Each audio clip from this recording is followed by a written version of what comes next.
అంటే మీరు చాలా ప్రాంతాల్లో కొత్త వాళ్ళకి చెప్పినా ఇచ్చాం సార్ కొత్త పాత డిస్క్రిమినేషన్ అయితే ఉంది సార్. ఎక్కడ ఉన్నది? ఎన్ని చెప్పినా ఏ కూడా పార్టీలో ఉంది?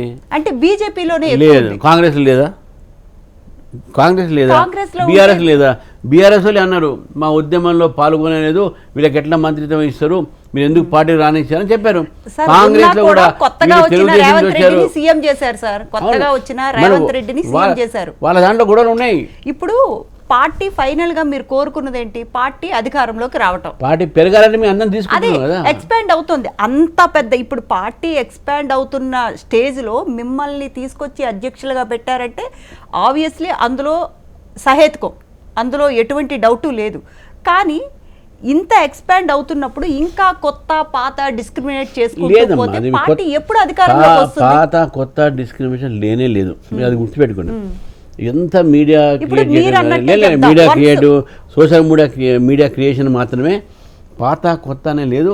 మేము వాళ్ళకు given everyone, not only పాత కొత్త, ఎవరైతే మా పార్టీలో చేరారో with all respect we have given them tickets, you have made them, our cadre has work for them.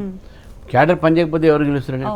Cadre పనిచేసింది, పార్టీ బేస్ పనిచేసింది, పార్టీ వాళ్ళకు రెస్పెక్ట్ ఇచ్చి. ఈరోజు చెప్తున్నాను, మొన్న కూడా నా స్పీచ్లో చెప్పాను, ఏ ఇంట్లో అయితే పాప కానీ బాబు కానీ పుట్టగానే they become the family member, పుట్టగానే ఫ్యామిలీ మెంబర్ అవుతారు. మా దగ్గర కూడా పార్టీలో చేరిన తర్వాత they become our party member, family, BJP family. అదే వన్స్ పార్టీలో చేరారు. ఇప్పుడు ఎగ్జాంపుల్ ఈటెల రాజేందర్ కానీ లేకపోతే లెఫ్ట్ భావజాలం ఉండే వాళ్ళు కానీ చేరారంటే మీ సిద్ధాంతాలు అన్నీ నచ్చి జాయిన్ అయ్యారు. అంటే మీ పార్టీలోకి వచ్చాక ఈటెల రాజేందర్ గారు కూడా జై శ్రీరామ్ అనే అన్నారు.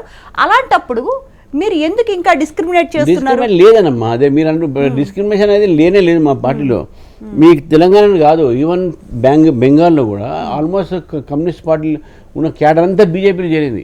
There is no discrimination. Discrimination అనేది ఎవరు? మీడియా క్రియేట్ చేస్తున్నటువంటి స్టోరీస్, సోషల్ మీడియా క్రియేట్ చేస్తున్న స్టోరీస్ మాత్రమే. ఈ పార్టీని దెబ్బతీయాలనే వాళ్ళే ఈ మాట్లాడతారు, ఎవ్వరు కూడా మాట్లాడరు. ఎందుకు చెప్తానంటే మా పార్టీ పెరగాలంటే కొత్త వాళ్ళు రావాల్సి ఉందే. I believe in it. కొత్త వాళ్ళు రాకపోతే పార్టీకి బేస్ పెరగదు. వేరే పార్టీ నుంచి కూడా రావాలని చెప్పి నేనే నా ఇంటర్వ్యూలో చెప్పాను.